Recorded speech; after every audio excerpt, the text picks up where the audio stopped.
Merci. Loïc a donc tout à fait introduit la dernière partie, la partie éthique et notre mode de vie, et je vais articuler mon intervention sur le titre de l'ouvrage, Simplicité et justice. Et on va commencer par la justice. Qu'est-ce que c'est que la justice pour vous? Est-ce que c'est que chacun puisse vivre comme nous? Ce qui est la conception la plus partagée. Mais est-ce que c'est possible que tout un chacun sur la Terre, chaque homme, puisse avoir le même mode de vie que nous? Même s'il n'en a pas envie, mais est-ce que c'est possible? Non. On le verra tout à l'heure. Est-ce que ça serait que le progrès profite à tous et aussi aux pauvres? Alors ça, c'était la théorie d'un juriste américain, Rawls, au moment de la croissance, en disant c'est pas très grave si les pauvres ont un peu moins que nous, du moment qu'ils ont un peu plus chaque fois, que les riches un peu plus aussi. C'était une défense de la croissance qui elle-même commence à s'arrêter. Mais est-ce que c'est suffisant comme conception de la justice? Ou est-ce que ce serait, comme nous le propose Gandhi, que chacun puisse avoir réellement accès aux moyens de vivre, à la terre, à l'eau et aux ressources énergétiques? Il n'est pas si simple de répondre à l'impératif de justice, il n'est pas si simple de savoir ce qu'est une action juste aujourd'hui. Je rappellerai simplement, après avoir évoqué les commandements bibliques, aime ton prochain comme toi-même, c'est simple, fais la charité à ton prochain. C'est pas si simple. Mais pour Kant, c'était encore simple. Kant nous disait, il n'est besoin ni de science, ni de philosophie pour être honnête et bon. Vous devez probablement, pour un grand nombre d'entre vous, penser la même chose. Mais Jonas, un autre philosophe allemand, nous dit « Le savoir devient une obligation prioritaire, de même grandeur que notre capacité d'agir. » La différence avec le monde d'avant et le monde d'aujourd'hui, c'est que nous avons une capacité d'agir dans le bien comme dans le mal, disproportionnée par rapport à notre capacité de discernement. C'est donc beaucoup plus complexe de savoir ce qui est juste. Et donner n'est pas toujours juste. Par exemple, donner des vêtements usagés que nous collectons en Europe à des pauvres en Afrique, c'est détruire leur système de production chez eux. Leur donner des excédents alimentaires pareils, etc., etc. Donner n'est pas toujours juste. Alors, que faut-il faire? Nous sommes appelés à aimer notre prochain et notre lointain. À aimer notre lointain dans l'espace, c'est quelque chose que nous disons pratiquement tous les dimanches à la messe. Aimer notre lointain dans le temps, c'est préserver les ressources pour les générations futures. Voilà qui est plus compliqué. Et à ce moment-là, faut-il toujours penser à donner ou faut-il passer du don au partage? Le don, c'est donner son surplus. Et je l'ai dit, c'est pas toujours juste. Le partage, c'est donner son nécessaire. C'est partager le nécessaire. C'est partager une partie de ce que nous consommons aujourd'hui. On verra de quoi il s'agit tout à l'heure. Mais il nous semble, comme le dit Jacques Hertz, que c'est une révolution copernicienne. C'est renverser complètement les choses que de passer de donner à ne pas prendre le nécessaire dont ont besoin les autres, les populations sur la Terre et les populations futures. Le partage, nous dit François Dravillian, ce n'est pas le don, mais c'est même le contraire. On ne donne que son surplus, on ne partage que soi-même. Alors j'ai mis une petite photo, une petite image de Saint-Martin, parce que vous savez bien que Saint-Martin a donné la moitié de son manteau. Il a donné que la moitié, parce que le reste appartenait non pas à lui, mais à Rome, puisque c'était fourni par l'armée romaine.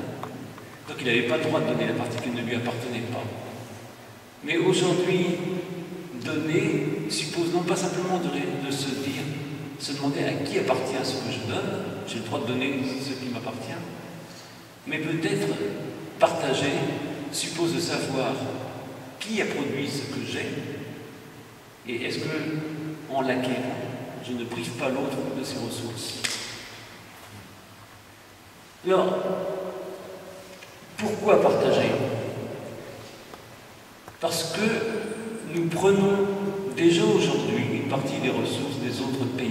Alors vous avez là une planisphère qui vous montre en rouge les pays dont l'empreinte écologique est supérieure à leur capacité. L'empreinte écologique, c'est transformer en hectares la totalité de ce dont nous avons besoin pour vivre.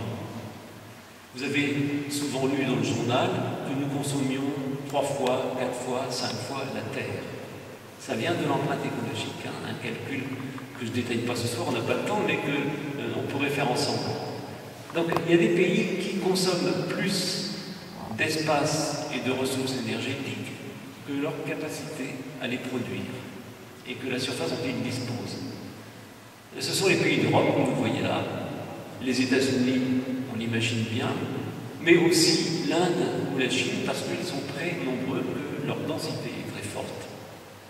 Et puis il y a des pays comme le Canada qui, par personne, ont un niveau de vie aussi élevé que les États-Unis, mais comme ils ont énormément de surface, énormément de forêts, leur biocapacité est supérieure à leur consommation.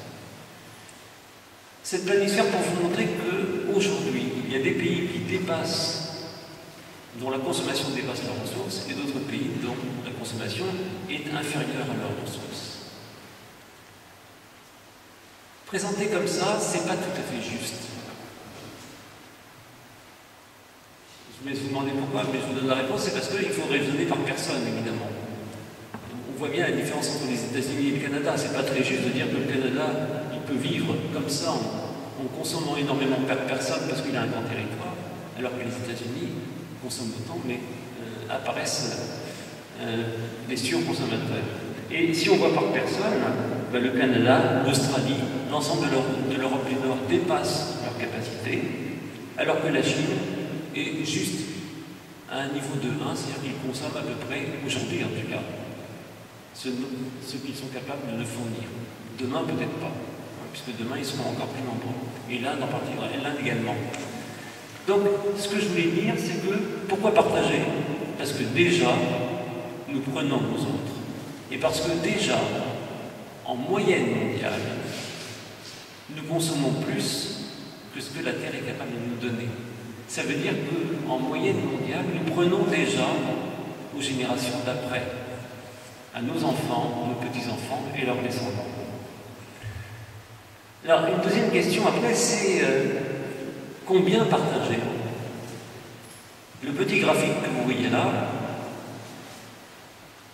vous indique qu'il faudrait qu'on partage à peu près la moitié de ce que nous consommons si nous voulions revenir à la biocapacité de la France, et plus de la moitié si nous voulions revenir à la biocapacité mondiale.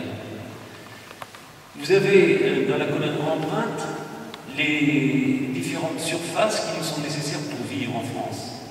Nous avons besoin, en gros, d'1 hectare si on cumule les surfaces de pêche, les surfaces de terrain bâti comme cette chapelle, et les surfaces de forêt pour lesquelles nous servons du bois pour faire les chaises sur lesquelles vous êtes assis.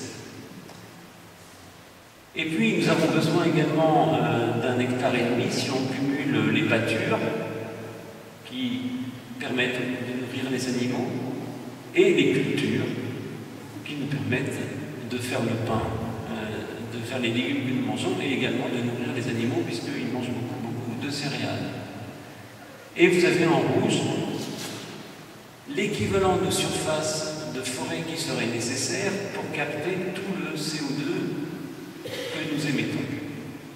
Puisque les énergies fossiles que nous brûlons, ce sont des énergies qui avant étaient une surface de forêt qui a été enfouie. Donc on les convertit en hectares de forêt et c'est une surface virtuelle.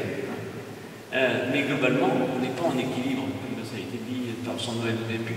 On n'est pas en équilibre entre les gaz à effet de serre que nous émettons et la capacité de la Terre à les absorber. Et c'est cet excédent qui apparaît sur cette colonne-là.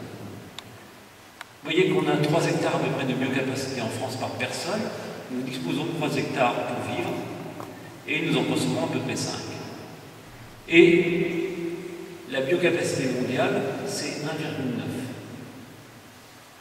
On est donc très largement en excédent de consommation, au moins de la moitié, en surface. Ça veut dire qu'il faudrait qu'on diminue à peu près de moitié notre consommation, donc en gros notre niveau de vie.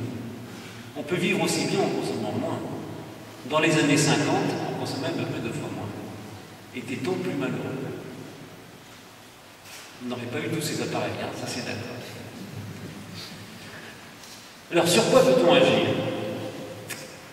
Vous avez là l'empreinte écologique. Alors, merci. Justement, le passage d'un appareil à l'autre, ça fait une drôle de chose. Donc vous avez là l'empreinte écologique, non pas par type de surface, comme je vous l'ai montré tout à l'heure, mais par poste de consommation pour chacun d'entre nous. Alors là, vous allez être obligé de deviner avec moi. Ça, c'est l'alimentation. C'est-à-dire que 40% de notre empreinte, c'est d'alimentation.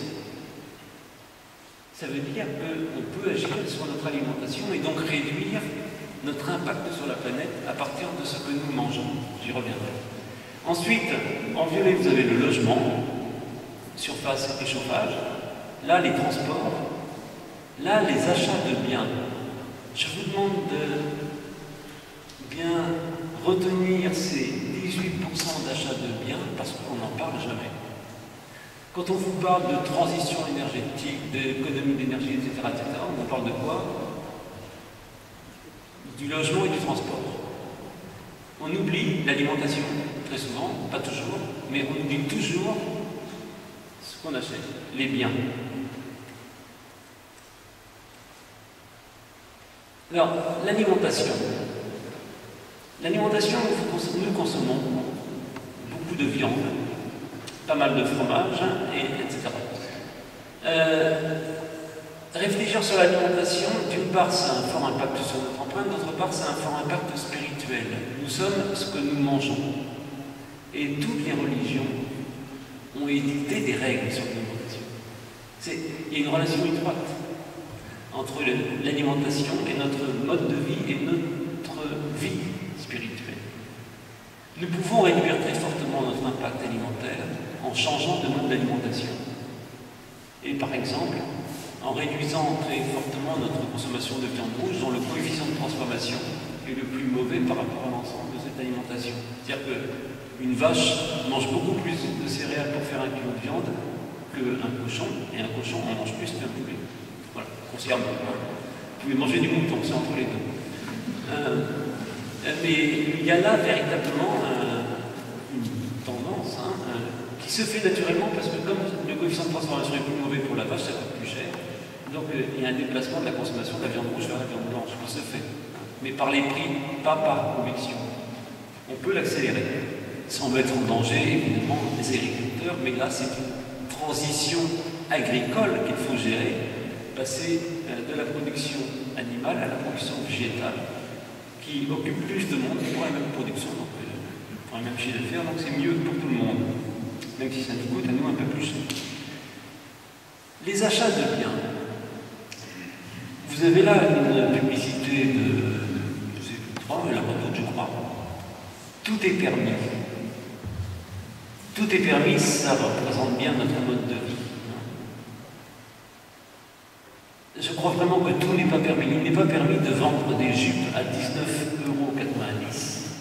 Parce que 19,90 €, on voit très bien d'où ça vient. Ça vient de Chine, dans des usines ou d'Inde, ou du Bangladesh peut-être, plus probablement. Les bâtiments sont fragiles, s'écroulent sur le personnel et les usines. Il est donc important de payer ce que nous achetons au juste prix, si c'est possible, mais c'est difficile aujourd'hui de trouver des vêtements faits en Europe, même si c'est un peu possible. Par contre, les ordinateurs, ça n'est pas possible. Il est important donc de revenir à une vérité éthique du prix. Donc ça serait important de pouvoir acheter autre chose que ce que nous achetons. Ça serait important aussi, peut-être plus, enfin aussi important en tout cas, que les biens que nous achetons durent plus longtemps. Les produits jetables sont faits par des hommes jetables. il y a une correspondance directe entre les deux. Et c'était Hannah Arendt qui mettait l'accent sur la qualité du travail, qu'elle nous reliait à la qualité de l'homme, en tout cas à la qualité que l'on reconnaît à l'homme qui travaille. Plus on fait des objets durables, plus nous sommes fiers du travail que nous avons fait. Plus nous sommes occupés à la chaîne à faire des produits jetables, moins notre compétence a de valeur, plus elle est jetable, plus nous sommes fragilisés.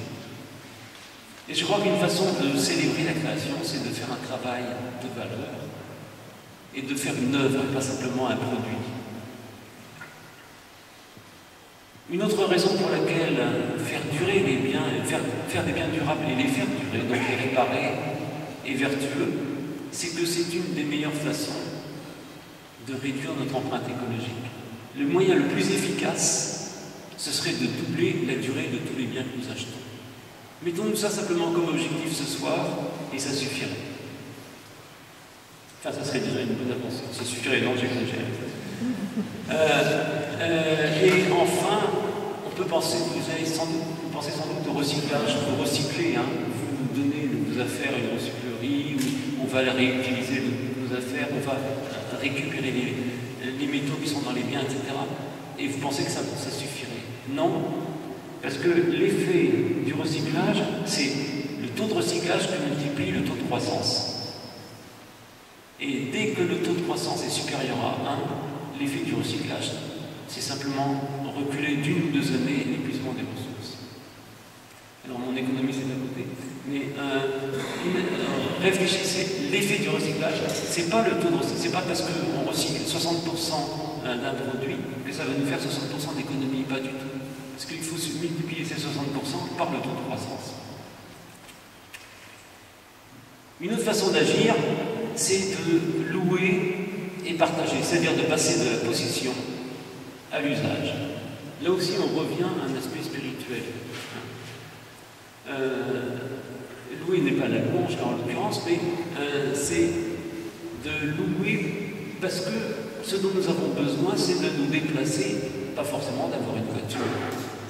Je faisais des trous cet après-midi dans le mur de mon appartement.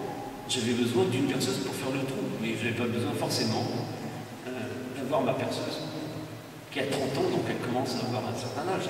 Mais la location, c'est ce qu'on appelle l'économie de fonctionnalité, commence à se développer pour des raisons économiques. Mais louer en partageant peut nous amener à moins consommer et à améliorer nos relations entre nous, à refaire une société de relations.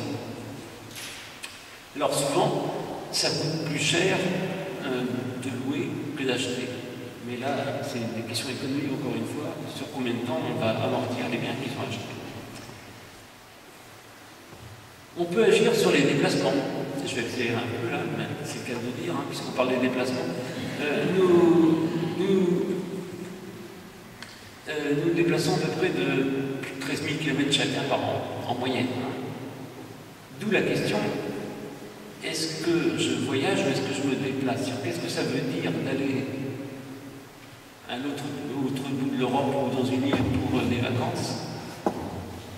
Le voyage, c'est le chemin que je parcours pour aller là où je vais, mais l'important c'est le déplacement au fur et à mesure, c'est pas forcément de passer d'un point à un autre.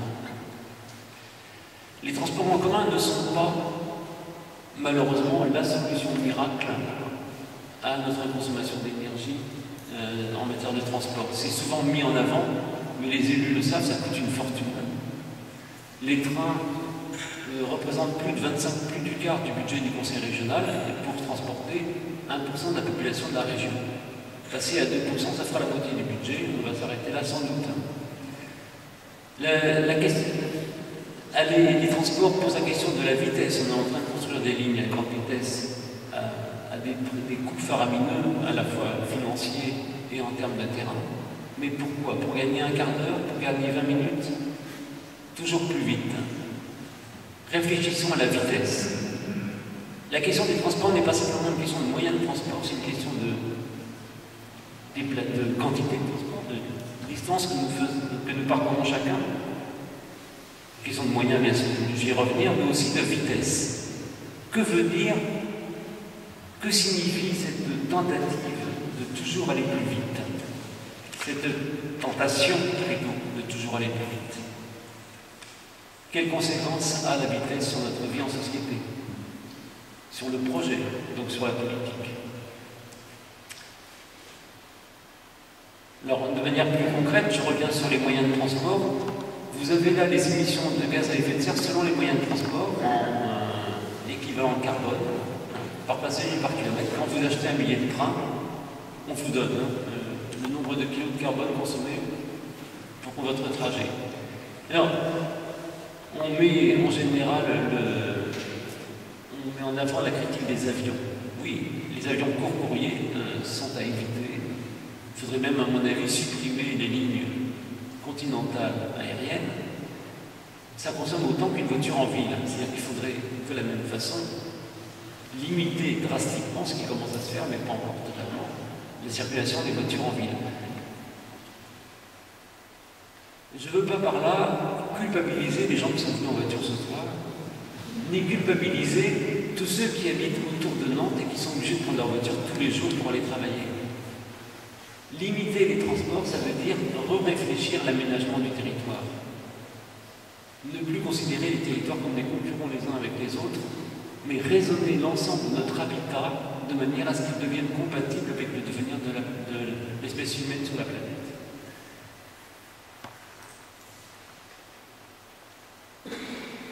Alors, pour conclure les deux dernières diapos, vous avez là l'efficacité relative des différents domaines dont je vous ai parlé sur notre consommation. Et vous voyez, si croyez-moi, les calculs, je peux vous les donner, mais ce qui est le plus efficace, c'est d'augmenter la durée de vie de nos biens. C'est 2 fois plus efficace que de changer notre mode d'alimentation, notre consommation de viande, par exemple. Et c'est à la portée de chacun d'entre nous.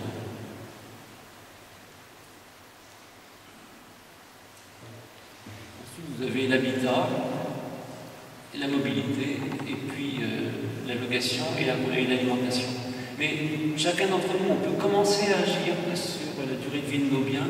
On peut agir évidemment sur l'isolation de nos logements. Ça coûte de l'argent. On peut agir sur nos déplacements. Alors, ce qui est intéressant là, c'est qu'il y a, parmi les moyens d'action qui sont proposés, il y en a qui ne coûtent pas, et même qui nous coûteront moins cher que ce que nous faisons aujourd'hui. Faire durer les biens, ça nous coûtera moins cher. Les réparer, ça prend un peu de temps, mais ça coûte a priori moins cher. Et moins se déplacer, ça coûtera aussi moins cher. Ça ne veut pas dire se replier, moins se déplacer. Il y a des gens très ouverts qui se déplacent. Pas énormément. Pour terminer, simplicité et justice. Vous voyez que j'ai commencé par la justice, on termine par la simplicité. C'est ce qui a réuni notre groupe. On était tous unanimes sur le titre de l'ouvrage. Et rappelons simplement 3 points. C'est que la vie simple, c'est un choix personnel et collectif. C'est-à-dire que ce n'est pas simplement un appel individuel à la vie simple, voire à la sainteté. C'est un appel collectif aujourd'hui. C'est ça la grande différence avec autrefois. Et puis c'est aussi une action collective et personnelle. La pauvreté, ce n'est pas un objectif. Mais la vie simple est un moyen nécessaire. Et enfin, je reviens sur la justice. La justice, c'est que chacun puisse vivre, ce qui n'est pas le cas aujourd'hui. C'est que les biens communs soient soustraits à l'appropriation individuelle et au marché. Les biens communs, c'est l'eau, la terre, les ressources. Et enfin, c'est l'appel de passer du temps au partage. Merci.